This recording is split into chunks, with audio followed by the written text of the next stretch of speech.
And we are in it. We're just going to start off with the fight right away and do a little run here. I do want to say that there are a few things to sort of keep in mind. B0 Aizen, so this is not the type of Aizen that you will typically see being a solo DPS. Please keep that in mind. My Toshiro does not have his weapon Sam, which means that this is not really a run where I can bring him, and bringing a second support or bringing a second spirit character is incredibly important with Szayel because it does offer him a ton of bonus buffing. But as you see the numbers sort of pile in, you can sort of start to piece together that Szayel is doing a lot for this team. And just give it a moment. You might be looking at this and you're like, where's like the damage? What happened? What is this really the character that you'd want to pull on? But give it a second. Give it 1 second. So we're at 15 million as this comes to an end, and we're going to stand atop the heavens really quickly. 1 sec. Let's see. 1.6 million, almost 1.7 million on him, but let's see this damage right here. It's pretty juicy. Boom. That goes all the way up to 25 million. And that is not spiritually dissipated. That is not a spirit break. That is not armor down, anything like that. That is normal, boss damage when the boss has, all of his spiritual pressure still up. So not bad at all. I will say that with this rotation, because we do not have a typical DPS, the sort of times between getting our tactic up with Aizen is pretty tough. We do not have that B1 that matters so much. So we just go ahead and use the battlefield skill immediately, not really worry about it. We're gonna get one more stack up, and then we're going to go right into Hado number 90.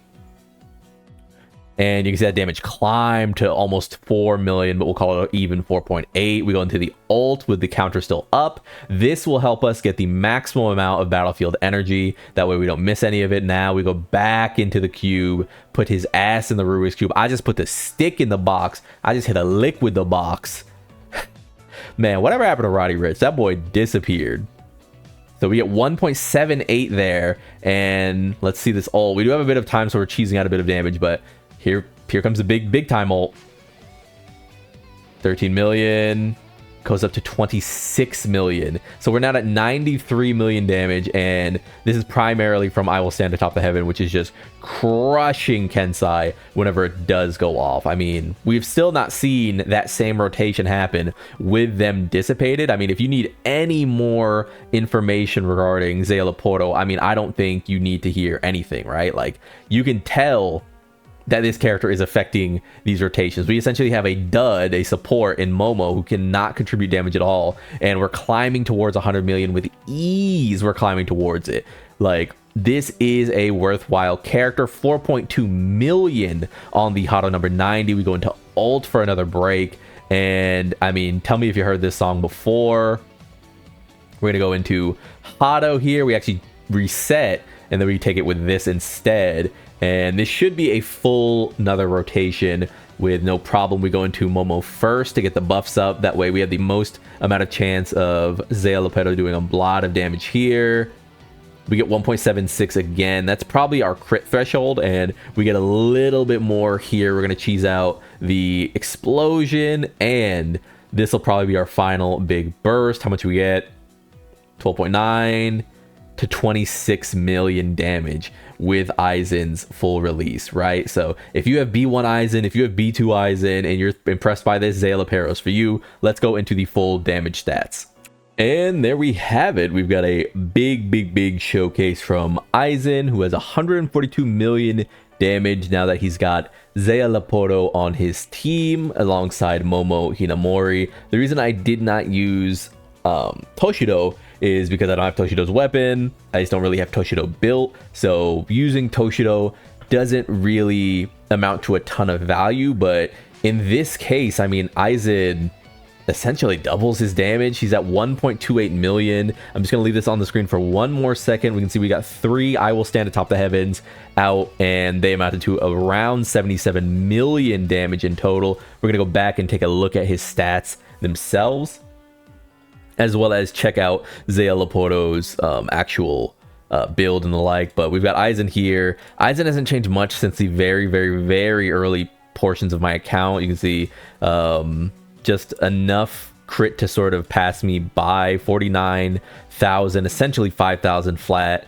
56% crit rate, 142% crit damage. We've got a weapon that gives 25% crit rate there, so he has more than enough to actually get it done pretty consistently. We're also running a crit rate second piece and some pretty good gear in general. Yeah, that big old crit damage piece was one of, and might still be technically one of my best pieces of gear. We've got a 3-piece right there as well, and then a 2-piece there. Just very, very, very well rolled gear on my Aizen. Always has been, really. No dupes on the core stamp, no dupes on the weapon stamp, and as you saw before, boundary 0.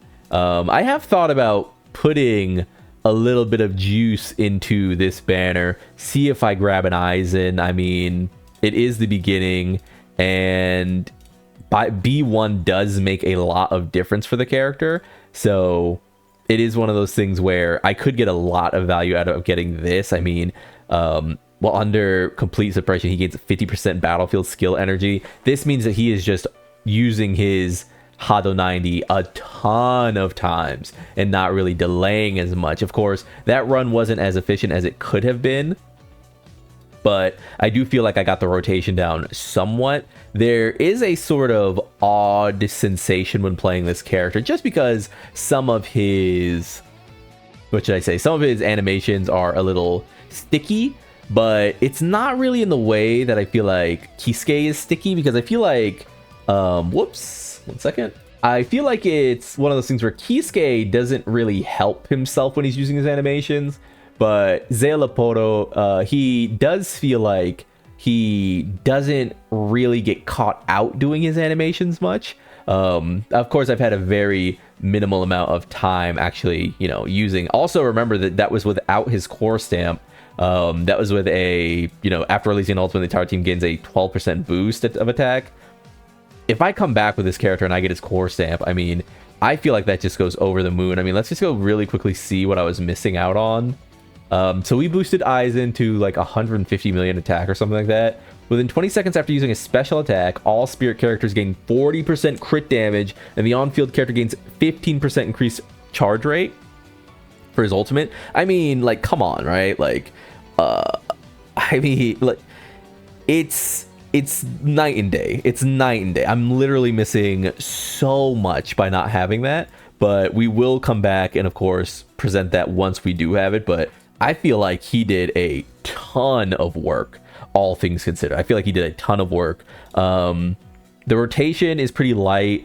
I do like to use the technique and chain into the third hit of the basic attack just to get that bonus up, you know, bonus up nice and squeaky clean. Remember that you do need break points with this character. 182 crit damage is what I ended up being at.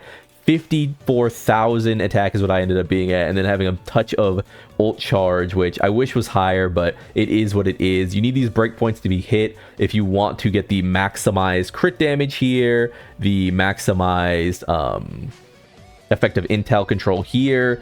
You need quite a bit, so look at my gearing video if you do want to sort of have a reference for that. But yeah, this character is super strong. I feel like this character is super strong.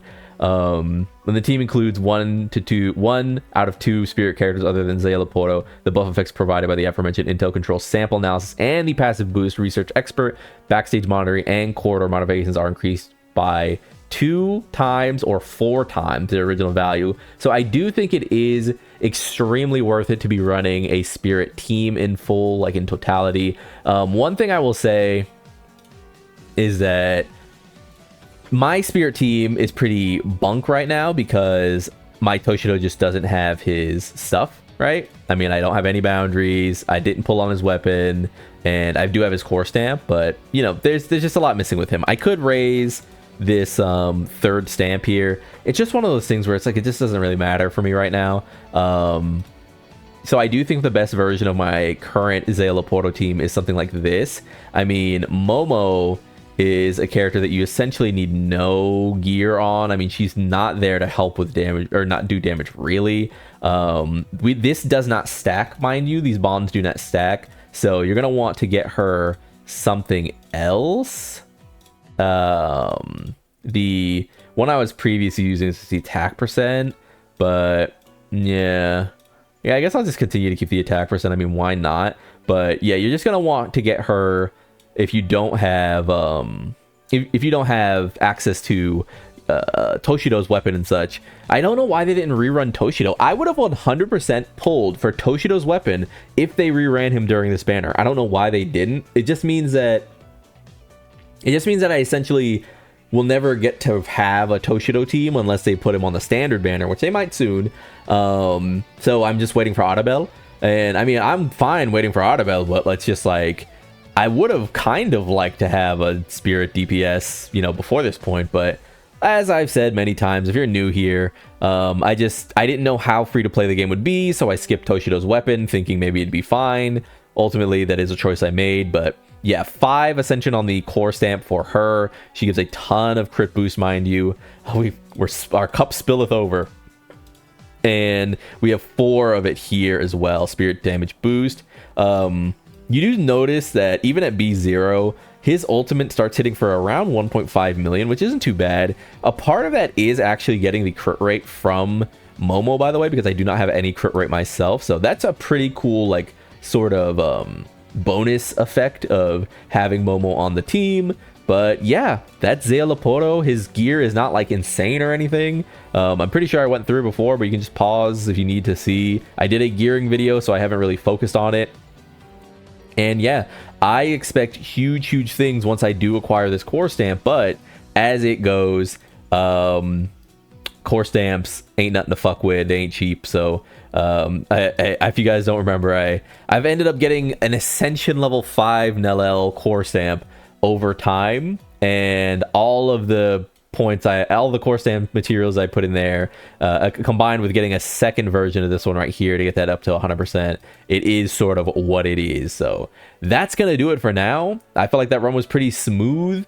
If I had a stronger DPS, I mean, solo DPS Aizen, B0 doing nearly 150 million total damage during a 2-minute run.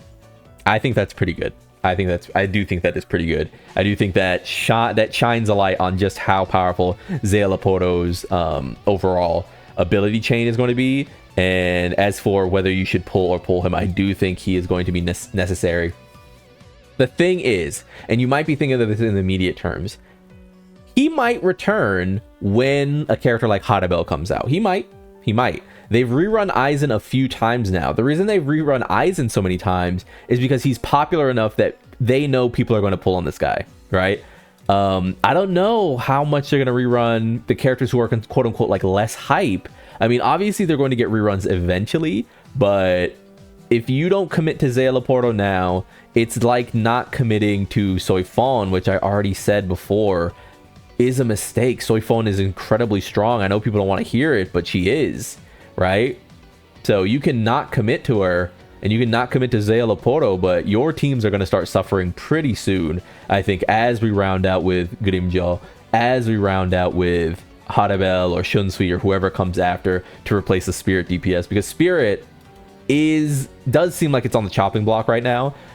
From all of the roadmap details we have, it seems like they want to focus Espada as well, so it just feels like that Audibel leak is coming to fruition. So we'll see, but for now, I've been Lone. Like if you like the video, subscribe to the club. We all gonna make it, and peace.